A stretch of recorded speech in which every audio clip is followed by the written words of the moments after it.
Tout de suite, c'est notre invité à la volée, Alexandre Delval.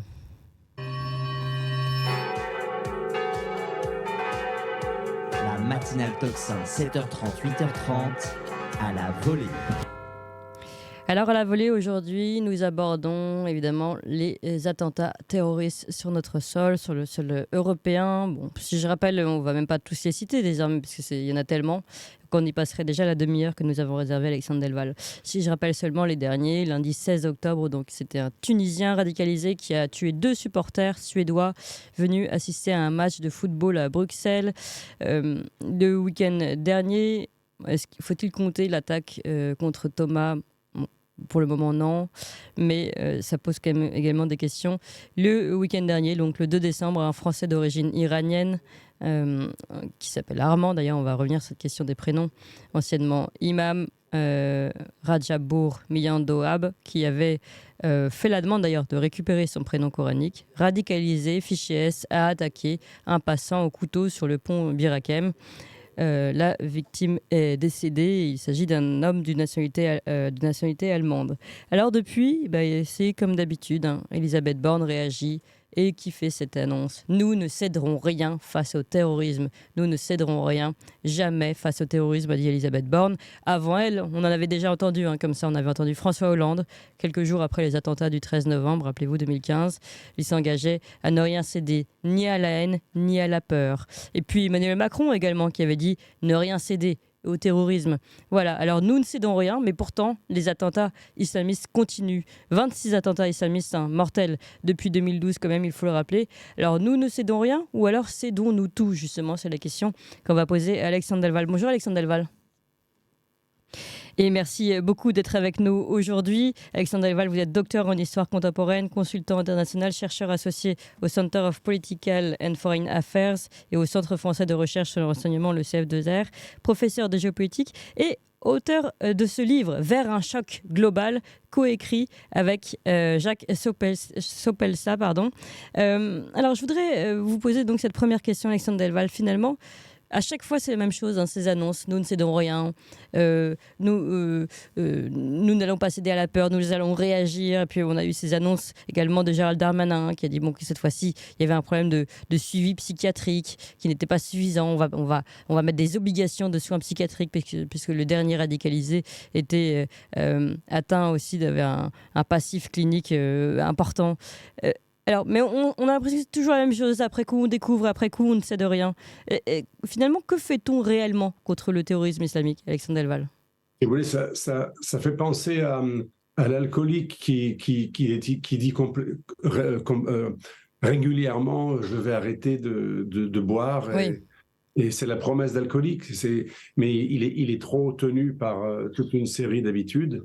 Et en fait, il n'arrêtera pas de boire. Et malheureusement, c'est un petit peu ça. On sait très bien qu'il y a des défaillances migratoires, une défaillance migratoire globale qui a atteint une telle proportion, comme le dit l'ancien patron de la DGSE qui s'exprime souvent là-dessus. Aujourd'hui, c'est l'immigration qui alimente l'immigration, qu'elle soit légale, mais de peuplement par le regroupement familial, ou qu'elle soit illégale et régularisée de facto au bout de quelques années. On a les islamistes qui ont pris le contrôle de nombreuses mosquées, ce qui ajoute au problème de l'immigration extra-communautaire de civilisations assez différentes, déjà difficiles à intégrer. Rien n'a été fait pour intégrer, puisqu'on a confié les musulmans à des islamistes radicaux. Troisièmement, il y a toute la pensée de gauche et politiquement correcte dominante qui est très présente dans les médias et dans les milieux sociaux et éducatifs, qui entretient une déresponsabilisation et un antiracisme dévoyé qui, en fait, conforte les musulmans dans ce qu'il y a de plus conservateur chez eux, avec aucune remise en question, en les victimisant et les déresponsabilisant, ce qui est une forme de racisme inversé, en fait, parce qu'on fait les paternalistes en les considérant finalement pas trop aptes à Voltaire. Voltaire, c'est pour nous, pas pour eux. Donc, on les confie à des barbus. En plus, il y a le laxisme judiciaire dont on parlait dans les médias ces jours-ci. Alors, il y en a qui prennent des airs indignés dès qu'on fait allusion à cela, mais tout le monde sait que quand quelqu'un prend 5 ans, mais la loi prévoit 10 ans, c'est quand même pas difficile d'appliquer ce que prévoit la loi. Quand la loi permet de mettre quelqu'un 10 ans en prison, ben on le met 10 ans, surtout si ce sont des faits de tentative de terrorisme en lien avec des organisations terroristes. La loi permet largement. Quand quelqu'un a fait 28 agressions violentes et qu'il n'a jamais pris plus de quelques mois avec sursis, il faut attendre la 30e fois pour qu'il soit véritablement judiciarisé. On se pose quand même des questions. Donc, si vous voulez, tout cela s'ajoute, on le sait, c'est comme le grand débat sur la rétention en ce moment. Ce serait quand même pas très difficile d'appliquer pour des peines délictuelles, mais liées à du terrorisme, la possibilité de maintenir la rétention, qui aujourd'hui, depuis la loi, ce serait pas avant 2008, qui aujourd'hui serait impossible si c'est pas un crime qui a été jugé en assises. Ce serait pas extrêmement compliqué de réformer tout ça et de permettre de mettre hors d'état de nuire des véritables fauves qu'on a libérés dans la nature. Et en plus, les prisons, on sait très bien depuis des années qu'elles sont un foyer de radicalisation. On en ressort pire qu'on en est rentré. Tout ce monde se convertit en prison quand c'est pas sur Internet. Et même quand quelqu'un est surveillé et surveillable, il a beau être en lien avec des terroristes sur Internet, on arrive à le croire lorsqu'il dit « Ah, c'était pour mieux les surveiller et les capter ensuite ». Si vous voulez, tout ça là devient ubuesque. Et on se demande si nos dirigeants, si ça leur passe par l'esprit, l'idée que normalement ils sont payés en premier. La première chose pour laquelle ils sont payés, nos dirigeants, normalement, c'est assurer la sécurité du citoyen. La sécurité des citoyens, c'est le premier droit, c'est l'origine, rappelez-vous, du contrat social, que ce soit sous Rousseau. Le contrat social, je délègue une partie de ma liberté en échange du fait que le Léviathan, pour Hobbes, empêche la guerre de tous contre tous. Et Max Weber nous dit « l'État a le monopole de la violence légitime ». Il ne l'a plus. Aujourd'hui, l'État n'a plus le monopole de la violence légitime, puisque quand l'État, la police, va tuer quelqu'un qui n'a pas voulu s'arrêter et obtempérer, eh bien, ça fait beaucoup plus de bruit que quand c'est un policier qui est tué ou brûlé vif dans une cité de non-droit. On voit bien que la sécurité des citoyens n'est plus la priorité de nos dirigeants, c'est un fait. Oui, mais donc là, c'est l'État, l'exemple que vous donnez, c'est l'État qui s'auto-détruit de lui-même, de l'intérieur, qui annule sa propre compétence et c'est son propre devoir. C'est ce qui est dingue, c'est ce que vous dites, c'est ubuesque.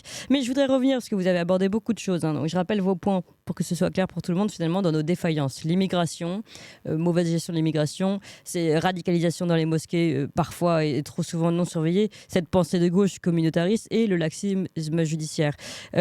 Allons d'abord, parce qu'on a l'impression finalement que nous autres Français, nous sommes toujours plus surveillés, contrôlés. Parlons même des QR codes qui arrivent là maintenant, qui vont arriver pour les JO, qui vont empêcher donc les citoyens qui habitent sur place de pouvoir se retrouver chez eux entre particuliers de manière naturelle. Non, tout ça va être contrôlé, surveillé. On a toujours plus, on a appris récemment qu'il y avait ce contrôle au faciès, enfin cet algorithme là qui était fait de reconnaissance faciale, d'ailleurs qui a été monté par Israël, qui était déjà mis en place contrairement à notre loi. Voilà, on est toujours plus surveillés, toujours plus loin dans notre contrôle, et pourtant, eh bien nous, on nous dit, voilà, on n'y arrive pas, on a beau ne pas céder au terrorisme, on n'arrive pas à régler notre immigration, on n'arrive pas à contrôler ces mosquées radicalisées, on n'arrive pas à avoir un meilleur système judiciaire. Franchement, Alexandre Delval, est-ce que c'est sincère ? Je pense que c'est plus ou moins sincère. Il y a un côté passif. Premièrement, ce que vous avez évoqué est très important.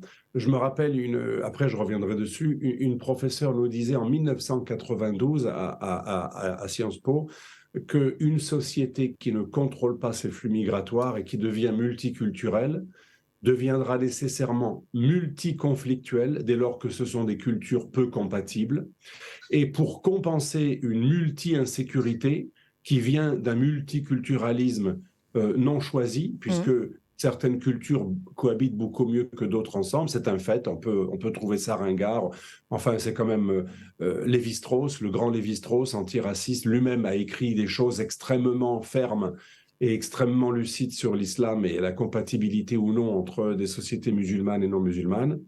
Et donc forcément, une société qui à la fois fait venir des populations en très grand nombre, peu compatibles, mais en plus une société qui est laxiste et qui tolère depuis la fameuse loi Badinter, l'abolition de la peine de mort. Vous savez, c'est la grande idée de nos démocraties. Quelqu'un, même qui a violé et découpé en morceaux une petite fille, il aurait une dignité. Et il ne mériterait jamais de mourir. On a aboli la peine de mort, rappelez-vous, à partir d'un cas de quelqu'un qui était pourtant un monstre. Pas pour un cas qui était finalement, qui aurait été injustement condamné à mort. Donc, une société qui considère que même la pire créature du monde qui dépasse l'inhumain mérite des psys, des droits, des libérations de peine, des aménagements de peine, des rachats, etc. Eh bien, c'est une société qui se trompe parce qu'il y a des gens qui sont des fauves et qui récidiveront toujours. Donc, le résultat de ce laxisme doublé à une immigration non compatible et massive et incontrôlée fait que nous allons vers une société de l'hyper-contrôle. Les contrôles qu'on ne fait pas aux frontières, on va les avoir de plus en plus dans la rue, dans l'administration, dans les transports. On sera une société hyper fliquée. Ça n'empêchera pas des agressions, mais on nous dira que les agressions, c'est inévitable, que ça fait partie aussi du prix à payer pour une société libre, mais une société qui sera de moins en moins libre.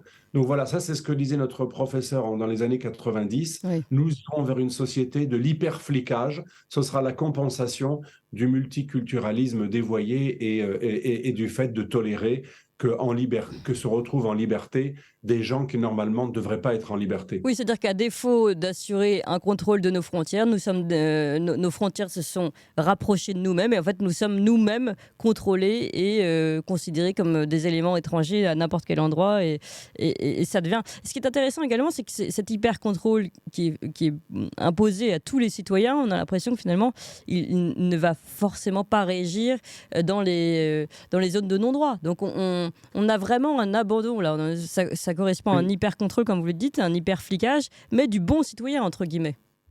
Et oui, c'est surtout c'est comme dans le métro aujourd'hui. Dans le métro aujourd'hui, pour rester très parisien, mais c'est valable dans d'autres villes aussi, à Paris, quand une bande arrive quelque part en franchissant illégalement les barrages et sans ticket, vous ne voyez pas les contrôleurs extrêmement zélés pour les arrêter.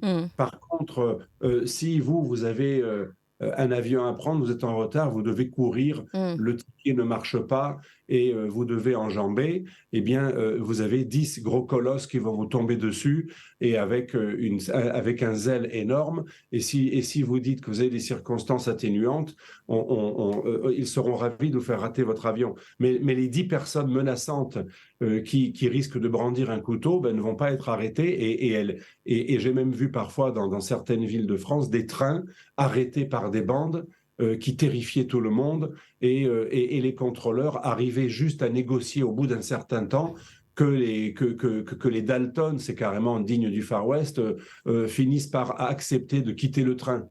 Sans être emmené au commissariat. Donc ça, c'est la réalité aujourd'hui. C'est le bon citoyen qui paye les impôts. C'est pas le magasin illégal kebab ou c'est pas les trafiquants au noir qui vont être judiciarisés puisqu'ils sont insolvables. Ceux qui sont au noir, arrivés dans des filières clandestines, sont pratiquement impossibles à repérer. On ne sait même pas quelle est vraiment leur identité. C'est comme pour le contrôle des délinquants MNA, les mineurs non accompagnés. On sait qu'on a même des cas. J'ai un ami qui travaille dans les MNA à très haut niveau. Il m'a parlé d'un cas de mineur de 45 ans. Un autre, récemment, un mineur de 35 ans. À chaque fois, quand il y a discussion sur l'âge et test osseux, eh bien, le juge, figurez-vous, a une marge de manœuvre pour interpréter le test osseux comme lui l'entend, en disant il y a le bénéfice du doute parce que certaines personnes ont 20 ans, mais ils ont un os qui ressemble à quelqu'un de 10 ans, d'autres ont 40 ans, mais ils ont des os qui ressemblent à quelqu'un de 20 ans. Et comme on a une marge d'erreur de 2 à 3 ans, eh bien, il a 45 il a des os qui pourraient être celui de 20 ans, mais on a 2 à 3 ans de marge d'erreur, on va lui mettre 17 ans. Ça, c'est la réalité de tous les jours. Et donc, quand on parle à des fonctionnaires qui travaillent dans les MNA, ceux qui ne sont pas complices, et beaucoup sont des travailleurs sociaux très complices idéologiquement, liés à des ONG extrêmement complices de ce fait migratoire, parce que c'est des ONG sans frontiéristes, Oui. mais ceux qui ne sont pas complices, croyez-moi, ils vivent l'horreur, parce qu'ils sont obligés de subir tout cela. Et un de mes amis récemment a été mis en retraite anticipée parce qu'il s'apprêtait à parler dans la presse et à raconter ce qu'est l'incroyable tolérance des faux mineurs et des vrais délinquants à l'intérieur des MNA qui coûtent 2 milliards par an. Ouais, et ben ça pose de vraies questions. Mais justement, je vous demandais tout à l'heure, finalement, sommes-nous dans un cas de responsabilité, finalement, même d'idéologie. Bon, on parle du gouvernement qui nous, justement, qui nous applique cet hyper-contrôle, mais qui a de l'autre côté un hyper-laxisme. Vous parliez de ce laxisme judiciaire, vous parliez de ces MNA avec des mineurs de 45 ans. On marche sur la tête, mais ça, on ne peut pas se dire que c'est du pas de chance ou du passif. C'est idéologique. Et quand on sait, et c'est là où je voudrais aussi que vous nous éclairiez, la présence des frères musulmans jusque dans nos instances européennes, par exemple, on se rend bien compte que finalement, il y a certaines personnes, je ne dis pas que c'est l'ensemble et que c'est l'ensemble de nos gouvernants, mais il y a certaines personnes qui ont réellement envie aussi que nous soyons pénétrés de cette idéologie, alors meurtrière ou pas. Je ne vais pas dire que tout le monde qu'on recherche forcément que ça aille jusqu'à un attentat, mais qui laisse une idéologie islamiste radicale imprégner notre culture. Alors, ce que vous dites est très vrai. Madame Dali, la commissaire européenne chypriote, je crois, non, maltaise, qui était chargée donc des discriminations, entre autres, lorsqu'elle a été questionnée par la France, le seul pays qui a protesté contre la campagne, vous savez, en faveur du voile islamique qui a été payé avec les impôts des Européens, c'était une campagne conjointement payée par le Conseil de l'Europe, qui siège à Strasbourg, qui n'a rien à voir avec l'Union européenne, et l'Union européenne au titre des associations, enfin des structures qui luttent contre la discrimination, notamment les réseaux ECRI et ENAR. Et au titre de la lutte contre la discrimination, le Conseil de l'Europe et la Commission européenne ont financé 2 associations, l'une proche des frères musulmans, l'autre proche du Millî Görüş. Le Millî Görüş, c'est l'équivalent turc des frères musulmans, extrêmement pan-turquiste, extrêmement néo-ottoman, nostalgique du califat. Le Millî Görüş est très antisémite, avec une idéologie clairement anti-juive dans les textes fondateurs de M. Erbakan. Les frères musulmans, de leur côté, on connaît leur passé à la fois nazi pendant la Seconde Guerre mondiale, leur antisémitisme dans les textes de leur père fondateur, leur culte de la violence, du contrôle total de la société, l'infériorité des femmes. Enfin, quand on connaît d'où viennent les frères musulmans et le Millî Görüş, qu'au nom de l'antiracisme et de la lutte contre la discrimination, on ait donné des fonds européens à des associations qui sont en faveur d'un programme théocratique qui consiste à rétablir le califat dans le monde et un jour en Europe, c'est complètement aberrant et ubuesque. Mais moi, je n'en veux pas à ces associations qui font leur travail finalement de propagande. De même qu'un bon chrétien devrait répandre l'évangile, ce qu'il ne fait plus en général, à part les évangéliques. De même, un bon musulman doit répandre l'idéologie de la Ummah qui devra devenir un jour un califat. Alors, je ne dis pas tous les bons musulmans, mais les musulmans qui ont une vision très conservatrice, voire frériste, ou salafo-frériste, ou Millî Görüş, ils ont ce prosélytisme qui, chez les chrétiens, est purement spirituel, chez eux est politico-religieux. Oui. Donc, ils font leur travail. Il y a une certaine cohérence et presque une certaine dignité. Par contre, que nos dirigeants européens wokistes, qui eux défendent les quotas pour les trans et une idée LGBT, que ces défenseurs des droits dans leur vision la plus wokiste et LGBTiste défendent les partisans du voile et de la charia, non seulement c'est du masochisme total à long terme, mais c'est totalement aberrant. Et là, ils agissent comme des idiots utiles. Oui. Ils ne se rendent même pas compte qu'ils sont utilisés par des gens qui, le jour où il y aura des mini-califats dans certains endroits européens où il n'y aura plus de contrôle, eh bien, les militants LGBTistes raseront les murs quand ils ne seront pas lynchés. Et donc, c'est là qu'on se une question, comment peut-on arriver à un tel degré de contradiction et même de côté suicidaire? Oui, Dans la psychanalyse, on veut psychanalyser les terroristes aujourd'hui. Moi, je dirais qu'il faudrait plutôt psychanalyser ceux qui les laissent pénétrer notre société, qui ont peut-être quelque chose de masochiste en eux, c'est-à-dire je suis une civilisation tellement horrible. Je pense que c'est un petit peu ce qu'il y a dans la tête de certaines de nos élites intellectuelles. Ma civilisation, celle de l'homme blanc occidental judéo-chrétien, est tellement horrible que quelque part, elle mérite de disparaître. Alors qu'on ne va pas se tirer tous une balle dans la tête, eh bien, nous allons aider la société à disparaître en faisant venir dans cette société ceux qui la détestent le plus. Ceux qui nous détestent le plus seront les bienvenus. Ils vont expier nos fautes en nous faisant disparaître. C'est un petit peu le... Si on veut faire la psychanalyse, puisque c'est à la mode, moi, c'est à celle-ci que je me prêterai. Oui, mais c'est très très intéressant en effet ce que vous rappelez ici. Et je voudrais juste qu'on continue là-dessus justement et sur ces associations financées par les institutions européennes, par le procédé que vous avez rappelé, qui ont permis ces promotions, la liberté dans le voile. Vous vous rappelez sans doute, chers auditeurs, ces affiches où on voyait des femmes qui portaient le voile et il y avait marqué la liberté dans le voile, qui ont permis de financer les associations qui luttent pour les burkinés dans les piscines et encore les hijabeuses qui luttent pour le hijab dans les stades. Voilà pour que vous ayez quelques idées. Ça, c'est juste pour le côté visuel, quand on voit un peu ce que ça représente. Et justement, je voudrais vous demander, parce que dans ce paradoxe de cette Union européenne, de ces instances, de ces politiques complices, finalement, ils nous disent oui, mais ça, c'est pas la même chose. Ça, c'est la lutte contre la discrimination. C'est de l'idéologie, mais on va dire soft idéologie. On n'est pas dans le terrorisme. Certes, on n'est pas encore dans le coup de couteau. Mais quelle est la frontière, finalement, entre l'un et l'autre?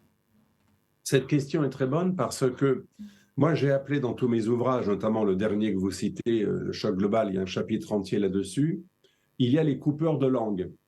Les coupeurs de langue sont ceux qui veulent vous faire taire parce que leur programme, c'est de vous culpabiliser et de justifier leurs doléances obscurantistes, de les masquer à travers un discours multiculturaliste. Donc je les appelle coupeurs de langue parce que le thème de l'islamophobie et leur requête de criminaliser l'islamophobie aboutit à vous couper la langue, puisque c'est le djihad du verbe. Ne pouvant pas vous couper la tête, on va surtout vous couper la langue. On va vous faire baisser la garde en instrumentalisant l'antiracisme. Ça, c'est toute la stratégie des frères musulmans qui ont compris l'intérêt des sociétés ouvertes, qui sont ouvertes à sens unique. Vous savez que les frères musulmans ont dit qu'ils étaient contre le djihadisme en Europe pour une raison très claire, qu'on n'a pas assez étudiée.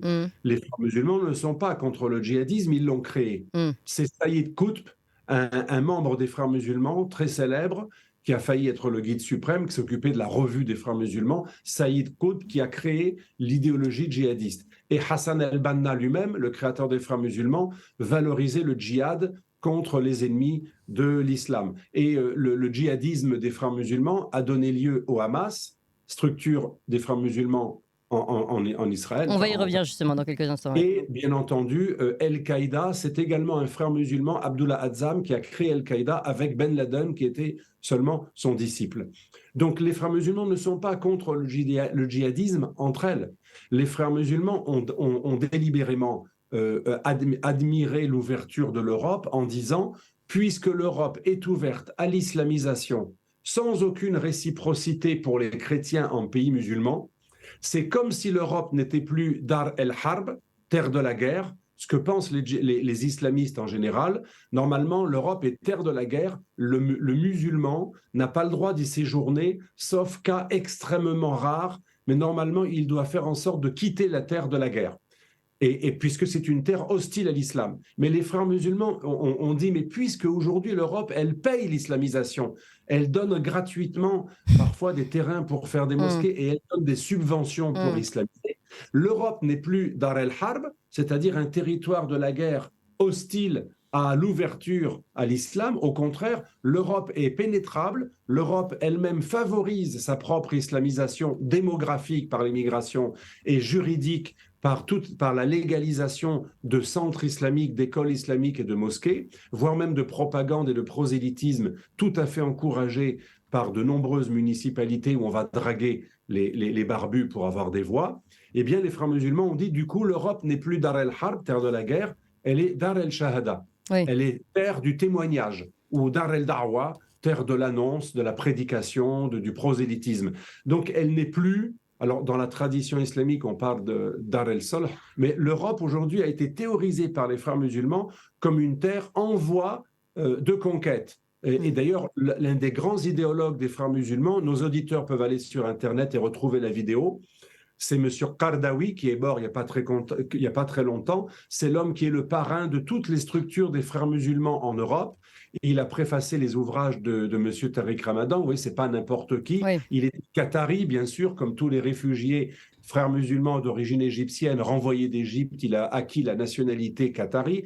Comme le bureau du Hamas, il habitait au Qatar, mais c'est lui qui a instauré les frères musulmans avec le père de Tariq Ramadan, Saïd Ramadan. C'était un des pionniers des frères musulmans en Europe. Et il expliquait dans une vidéo que vous pouvez retrouver, Qardawi, ça s'écrit à peu près comme ça se prononce, il explique qu'un hadith du prophète, vous savez, c'est des dits attribués au prophète, ça complète le Coran, c'est source de loi.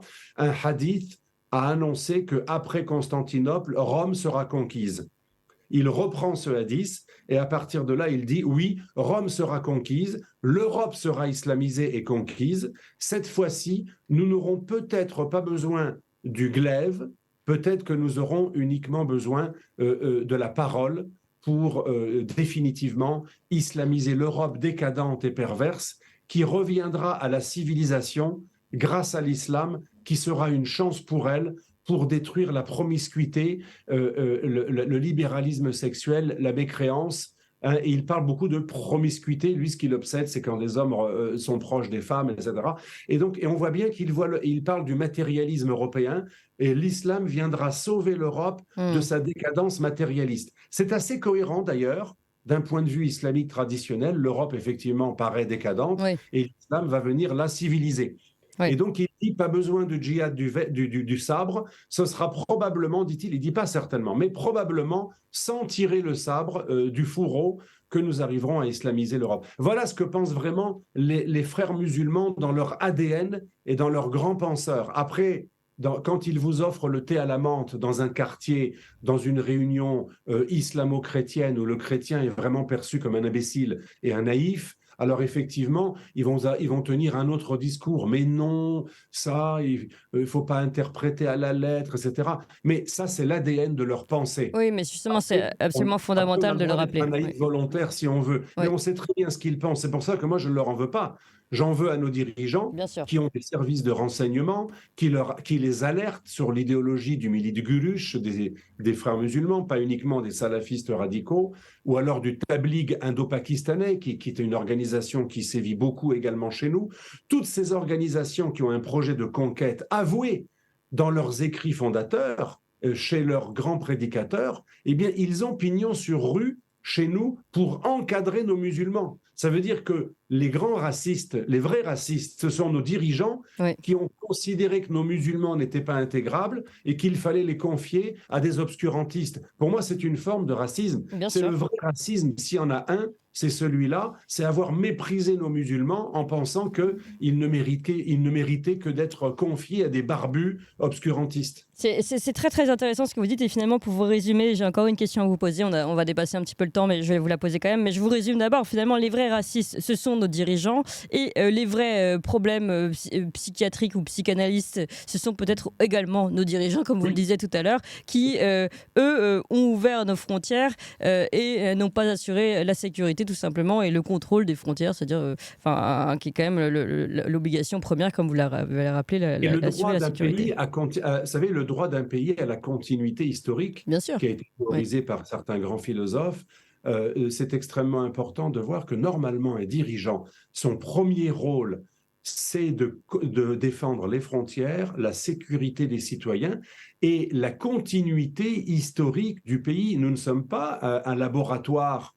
Enfin, beaucoup voudraient qu'on le soit, mais nous ne sommes pas un laboratoire du cosmopolitisme. La France est un pays enraciné. Je n'ai pas une goutte de sang français, mais je suis redevable et j'ai de la gratitude envers ce pays qui a accueilli mes ancêtres. Ce pays a une histoire, des valeurs, une constitution, des règles, et normalement, notre État, nos dirigeants, leur premier rôle serait d'assurer cette continuité historique, y compris identitaire. Oui. Ce n'est pas l'apanage du fascisme, du nazisme ou des racistes. L'identité, c'est ce qui permet la cohésion en société. Et une identité, on la trouve bien sacrée pour les autres. Pourquoi elle ne serait pas également pour nous?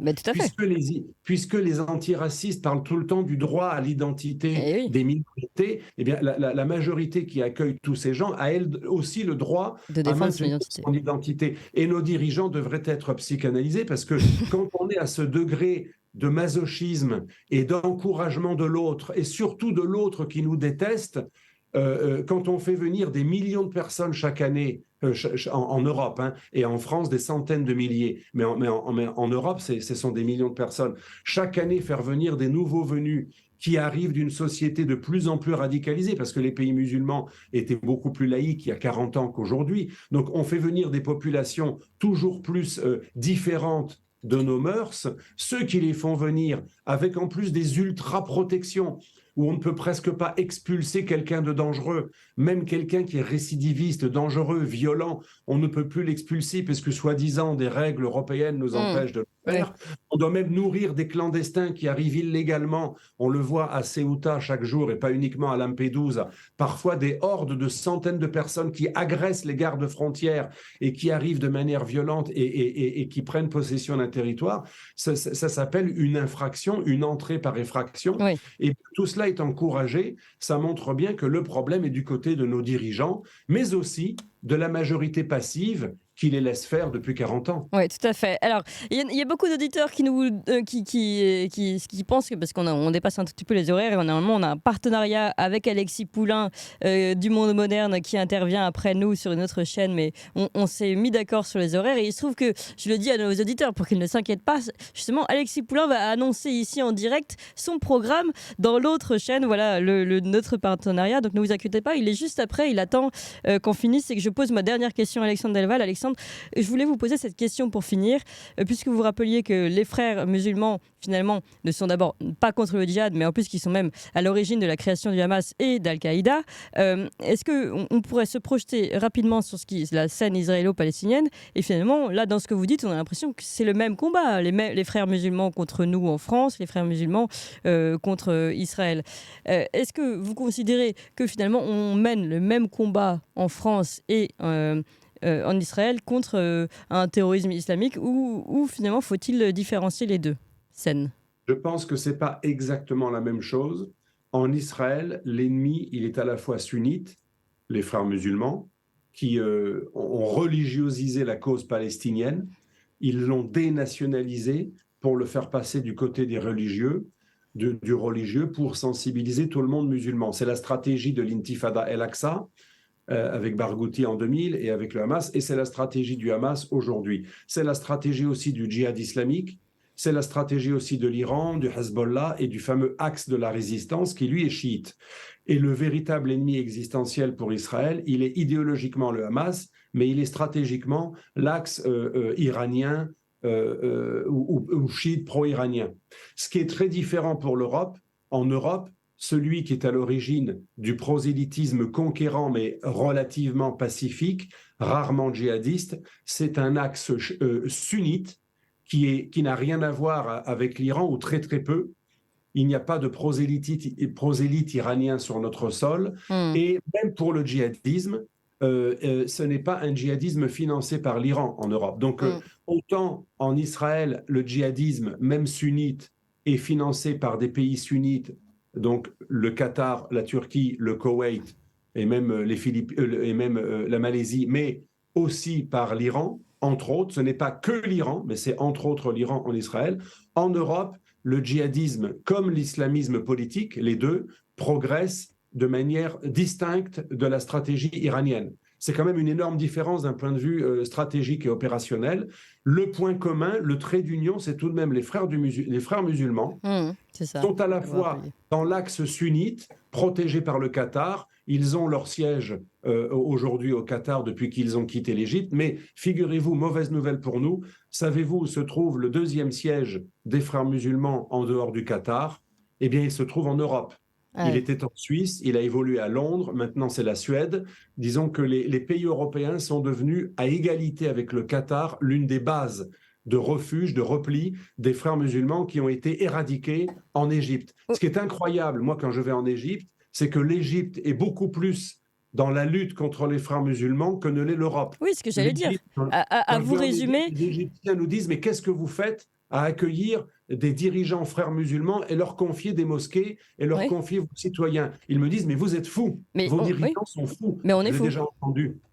Mais parce qu'à vous entendre, Alexandre Delval, et en fait on va devoir s'arrêter là-dessus, mais à vous entendre, nous sommes en train de financer, donc ça c'est sûr, et vous nous avez expliqué comment tout à l'heure, les frères musulmans qui sont eux-mêmes quand même, qui ont quand même un lien avec aujourd'hui ce qui se passe notamment avec le Hamas sur la terre de Gaza. Sont à la fois le Hamas fait partie des frères musulmans, tout en étant en partie lié à l'axe chiite iranien, pour des raisons purement tactiques. Mais donc ça ne sert à rien aujourd'hui de pousser des cris d'orfèvre sur ce qui se passe en Israël si on continue nous-mêmes de financer les frères musulmans ici. Soyons cohérents avec nous-mêmes.